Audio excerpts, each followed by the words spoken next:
back to another video. This one's going to be on swim jig fishing, and particularly on pre-spawn fish. As we're getting closer to spring here, well, here we're actually scheduled to have snow next week, but as different places are getting closer to spring, I'm going to be talking more spring. So this is going to be springtime swim jig fishing. But this is also how I rig up my swim jigs most of the time of the year. I don't really change the gear or anything, but let's go ahead and get into this. So for the rod, I'm going to start off there and then work my way to the bait. For my rod, right here I have the Dobyns 704C, and Dobyns calls this rod a 7-foot 4-power rod. Dobyns calls this a heavy action or heavy fast action rod. They call it a heavy with a fast action. So the blank, it's a heavy blank, but it has a fast tip on it. Now, that's what they say it is. But if I take that rod, which is a heavy rod, and compare it to this is a Fenwick medium heavy, 7-foot medium heavy rod, and I bend this, this rod here, which is a medium heavy, is actually stiffer than this Dobyns heavy. And so that doesn't really make sense to me sometimes, and to you guys, some of you might be confusing, but basically what happens is different rod manufacturers, different rod companies make their rods differently. So like Fenwick, that series of rod, they're a little stiffer than compared to Dobyns. So this, compared to a lot of medium heavies, is actually about a medium heavy. Compared to other heavy rods, this, that Dobyns calls their heavy action rod, is actually more of a medium heavy. Even a little like that one, it's a lighter than that medium heavy. So it's a pretty, I wouldn't call it a light rod. Like when I'm fishing with it, I'm not going to call it a light rod, but I'm not going to call it a heavy rod.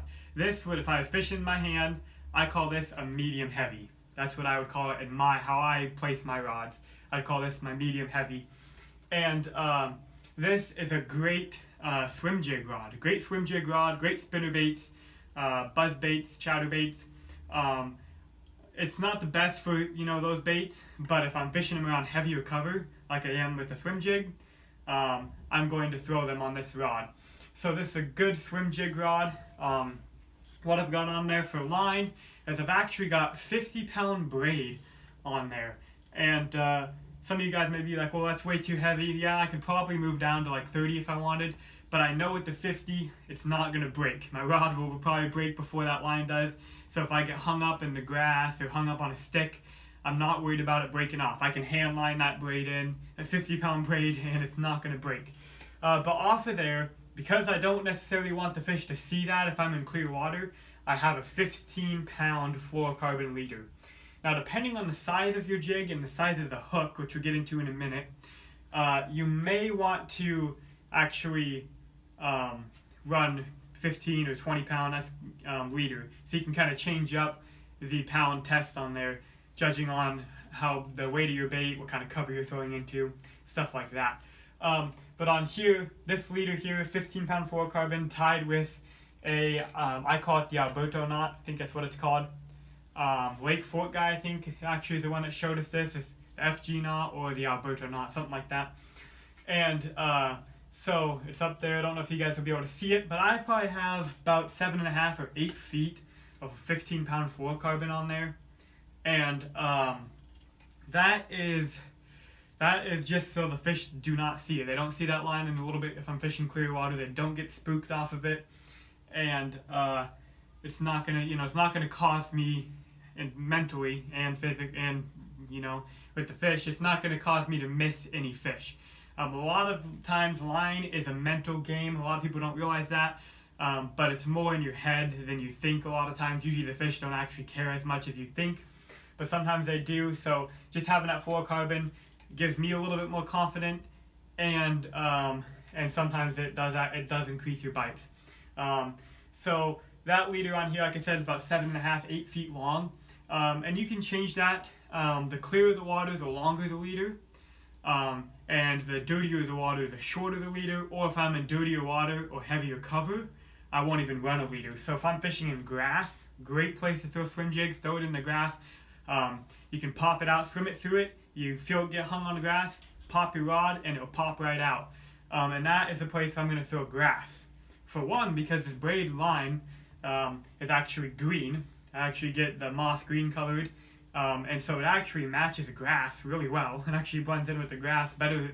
I mean, fluorocarbon you can't see, but it blends in with the grass really well, and it doesn't have that stretch, and you're not going to break it off. So if you get hung up in that grass, you can pop it free. You're not going to break it off. A fish hits it in that grass, you have the ability, especially with this rod, which like I said is like a medium heavy, but it is still got a stout backbone on it. So if I need to, I can rip them out of the grass and not have to worry about them breaking me off if I do that straight braid.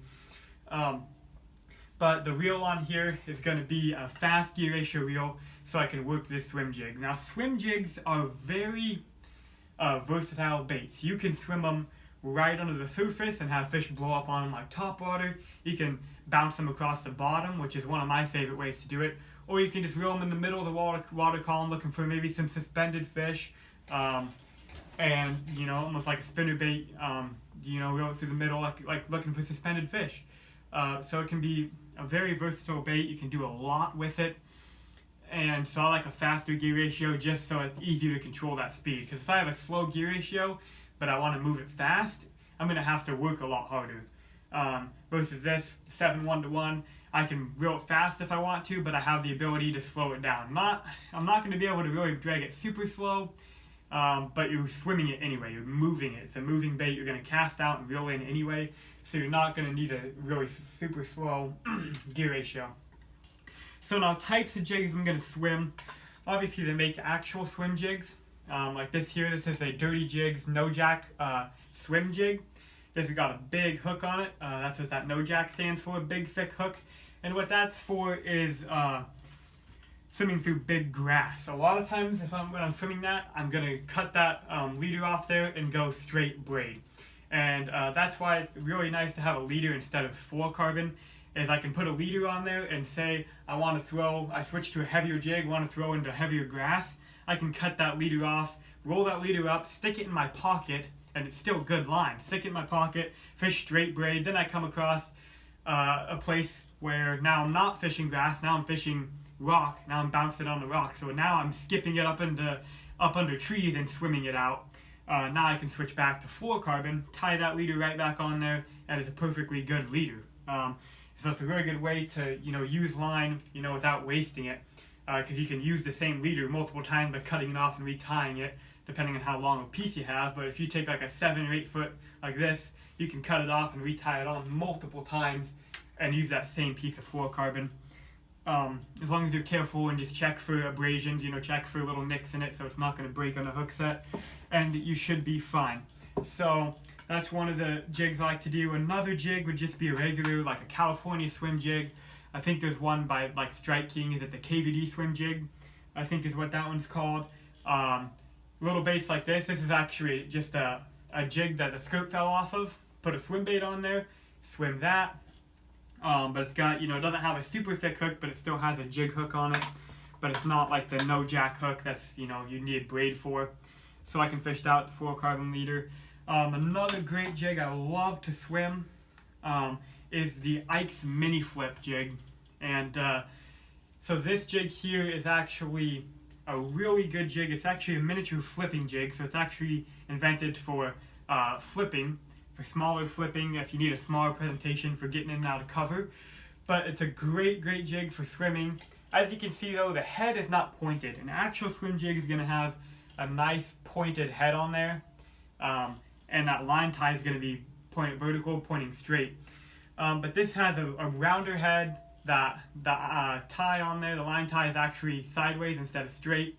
So it's not going to swim the best through grass and stuff you're trying to bring it through. But if you're swimming in, say, rocks in springtime, like I said, go back to the springtime stuff, you know, as soon as it starts warming up, the rocks warm up fast. They're solid, you know, rocks, solid objects. They hold heat. The fish will move up there quicker, really, than anything else on the lake. They move up on rocks and hold in the rocks. And this is a great way to just bounce it across the rocks, keeping a nice steady retrieve, let it, you know, tick along the rocks. It looks like a crawfish, you know, scared crawfish flee in through the water. Looks like maybe a dying bluegill or shad. And it's an awesome bait. Not the best for grass, like I said, but good for rocks, good for if you're skipping it, skip it up under trees and swim it out, and bounce off of branches and lay downs. Really good for that. And for colors of jigs, I like to do basically 3 colors, black and blue, and that's going to be for your stained water, your dirty dark water. Those darker colors work better. I'm going to have some kind of shad, so maybe a white and black, or white. This one has white and silver in it. And as you can see too on this one here, I have a lot bigger, it's a crawdad trailer, more of a craw trailer, has a lot more kick and thump, and a lot more action, and that dirtier water. This one is more natural, it's that shad, it's got a shad colored swim bait on the back of it, so it's really going to imitate a shad. And then my bluegill. My bluegill is going to be the 3rd color that I carry with me. Now you can get crazy and carry all different colors, but those are the 3 that I carry 90% of the time, and they do the job 90% of the time. And around there, that's like a little bluegill, little bluegill type colored swim bait on the back of that. And that bluegill, that looks sweet. That's another dirty jig, swim jig. It's got orange, blue, green pumpkin, some brown in it. That's a really good one. And with these baits, you're gonna tie them on there, you're gonna throw them out, and just reel them right back in. And like I said, you can reel them fast, keep them up top. You can reel them slow to keep them down closer to the bottom, bouncing off of stuff, bring them through the middle of the water column. And they're just great baits. And you can add a little bit of action of them, swim them. You can pop your rod tip, get them to jump, get that skirt to flare, and get that skirt really to bounce around. With these skirts, if you trim them up a little bit, I like to trim them up so that way the trailer is not interfering with it. As you can see, the trailer can swing around and not hit the skirt. The skirt's not interfering. And you can do that, and that skirt will really puff out, having a little bit shorter skirt too. It puffs out through the water. When you're swimming, it's going to puff out and have a lot of secondary action. So you have that paddle tail moving plus that skirt puffing, and it just looks like a bluegill, looks like a shad, and the fish will kill it. They will hammer these things, and it's almost like you want to use it almost like a spinner bait bite. You kind of just let them take it. You reel in it, you feel them kind of pop up, and then just kind of do a little swing on them. A lot of times what I do is, especially when I'm bouncing off, I'm using this one and I'm bouncing off the rocks, you reel in and you feel them pick it up almost like a regular jig, and I stop reeling and watch my line swim off just like a regular jig, and then you reel down and set the hook.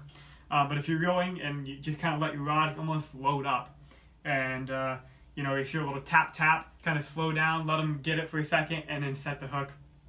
You don't want to juke right away. You don't want to rip it out of the fish's mouth.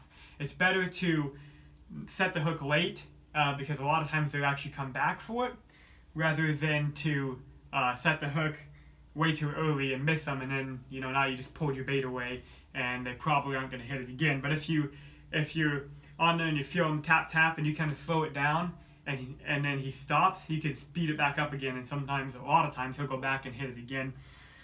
But that's really what I've got on swim jigs. So these are great baits for springtime. Throw them around shallow, looking for fish that are moving up there in the spring, which I'm going to start doing here in about a month. Yeah, thanks for watching, and I'll see you guys in the next video.